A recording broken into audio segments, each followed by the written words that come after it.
I followed him borrowing money. He asked me to borrow money. I borrowed money in my school. They are still there. The debt of the money I borrowed, I'm still paying it till date. The money I borrowed is this pastor now that is helping me now to foot those bills. I borrowed money for his sake, his children's school fees that have heaped like this. I'm paying it one by one. I've not finished paying the debt till now. Go to Holy Child School Rumukusha and ask.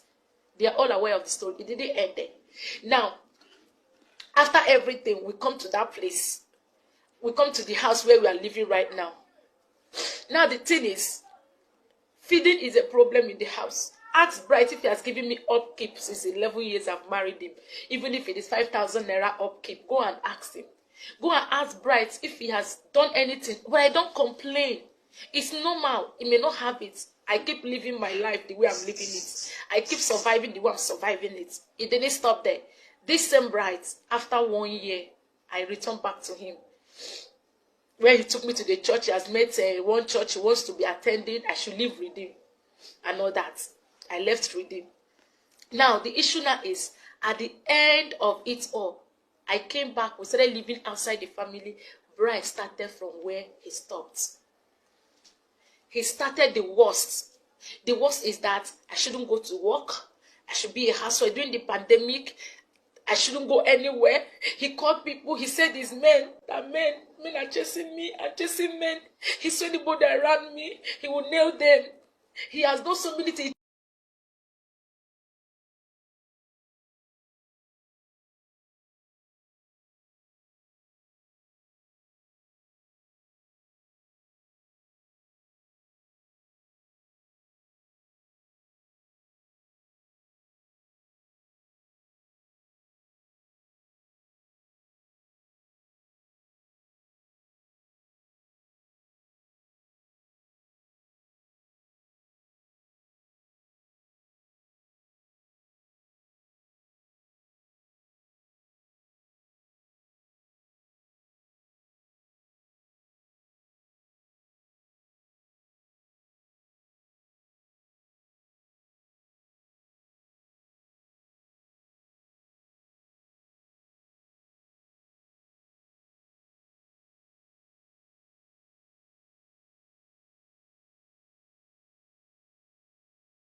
begging. Now, they asked me what I want. I told them that the marriage is over. I'm no longer interested. I want to move on and live my life. I'm no more interested. I have tried. This is the 4th time now. I can't be running and be coming back. I can't be running and coming back. That was how they said, okay, since you've decided to marry, we will not force you. Bright, our daughter says she's no longer interested. Whatever you've paid, they brought out the ledger, the family ledger, where they put down anything that has been done or that has been paid, bride price. They check it and they found out that Bright did not pay bride price. And I can remember vividly, before I returned after the 1 year, my uncle called him and said, you've not paid, we'll check in the list. There was no specific money. Come and do it. He just ignored it that he has married. Because the dowry is what they're supposed to refund him. Not like the money they bought for drink and all that. They said, we don't have anything. We wanted to refund you the dowry. Look at it. There is no dowry, specific amount, whether it's 1 naira or what. That was it. Before you know it, they told him, we would have collected the children self, but because we love you, okay, go and take care of the children. Let our daughter live. And make sure you don't come after her. He pleaded that they should give him more time to plead. They said, okay, we'll give you 2 weeks. If you're able to talk to her after 2 weeks, she accepted, then you will come back. But if she didn't accept after 2 weeks, leave her alone. If you come after her, we'll come after you. I went back to Lagos. I went back to Lagos after the meeting. I wasn't with Pastor Moses Adeyo. Pastor Moses Adeyo is living in the church premises in World Bank Assembly. There are people there. I'm living in Lagos. I wasn't living with him. I went back to Lagos to continue my life. He do call me until I blocked him. I told him, don't disturb me again. There is nothing between us. I have moved on. I will, if I want to live my life, I want to get married, whatever. He said, over his dead body would I get married? Over his dead body would I go to another man? Over his dead body. That is him for life and death, whatever. I told him, I have nothing to do with you. You don't own my life. I have my life to live. Before I came back 2 weeks ago. Even the day as I came back on Friday, he saw me on Sunday of it when he came to see the children in my mother's house. He saw me. He saw me. I wasn't in Pastor Moses' house. He said he doesn't know where I am. He saw me. And why did I say I have nothing to do with you. If you want to take care of the children, these are our children. Take care of them. He saw me. It's my life. He dumped me in a dustbin and all that, trying to bury me. Another man picked me up and tried to give me a new life. And he just stand up to tarnish my image. He stood up to render another man, to render an innocent man's name useless. Just because he chose to identify with me. He promised me that there is no man that wants to stand for me, that he will make them miserable. And that is what he's trying to do. But my God has frustrated his counsel. I am alive today, and I'm happy. I don't want to ruin my happiness. But I pray that God will forgive you. I pray you find forgiveness before God, bright. I pray that God will forgive you for tarnishing a man of God's image. You choose to tarnish his image because I choose to live. You want to dump me in the ground and I refuse. Now there are so many women out there who are dying like this. And because of what the society will say, they choose to die. If I have died in Bright's house, people will say, why didn't you talk? There are women that are dying. Why didn't you live? I choose to live. And I choose to find a new life and start a new life. And I've committed the worst crime. Because I refused to die in Bright's house.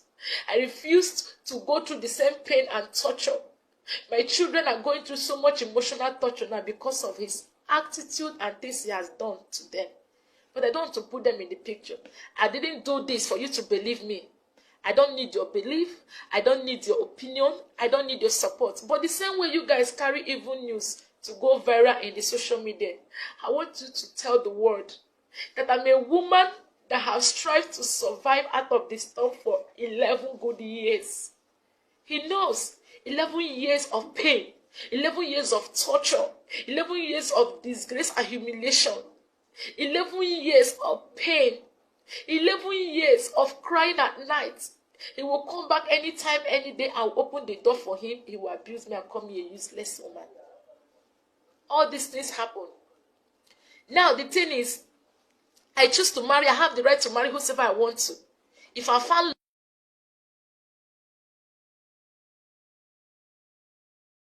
love with anybody. It is my life, nobody's life. People should leave Pastor Moses Adeyo out of this. He's innocent. I'm begging you. Leave the man of God out of this. Let Bright face me. People should tell Bright to come and face me. Let him come and face me. Let's talk. I have some records of his threats. Let him come out and face me. I didn't want to talk, but he has pushed me to the wall. He's trying to make me to go viral as a bad woman. And lastly, before I go, everybody is sympathizing with him. He's a free man right now. As many young ladies who are desiring husbands, Bright is free. I challenge you to go and marry Bright. So many of you that have daughters and sisters, go to his page, go and marry Bright. If you're able to live with him for 3 months, then you come back to me and shook my hand. Go and marry Bright. He has his friends who knows this story. His club members know his story very well. Go and ask him what happened. Go and ask him what happened. Go and ask people that knows me. They all know. Go to Lumokrushi. There's nothing more. Go and ask about this story. I rest my case. If you're interested, you want to marry him, go ahead and marry Bright. He is there. I choose to live for life. I choose to be alive for my children. I choose to live to fulfill my destiny. I choose to be a strong woman. I don't want to talk about this. I have so many things to talk about, but I'm coming. I'm going to tell the world my story because my story is large. God gave me life and rescued me from the hand of a lion that wants to devour me for 11 years. I run. And you guys feel I should remain there and die. And if I have died, the same word will say, why didn't she run for her life? And I choose to run out of my life, and you guys want to. Now take this video. Let him see it. Let the world see it. And let so many women that are into this pain see it. You have to be strong and come out of it. It doesn't matter what the world will tell you. It doesn't matter how they will nail you and rub you nail. You can still be a better person. The Lord can still give you a second chance. The Lord can still give you a way of survival. I'm begging the name of God. For now, let me rest my case. I'll come back soon. Thank you very much for your time. Thank you, but please share this video. Vindicate this man is innocent. I'm begging you. He's very innocent. He just wants to tarnish his image. Please vindicate him. God bless you.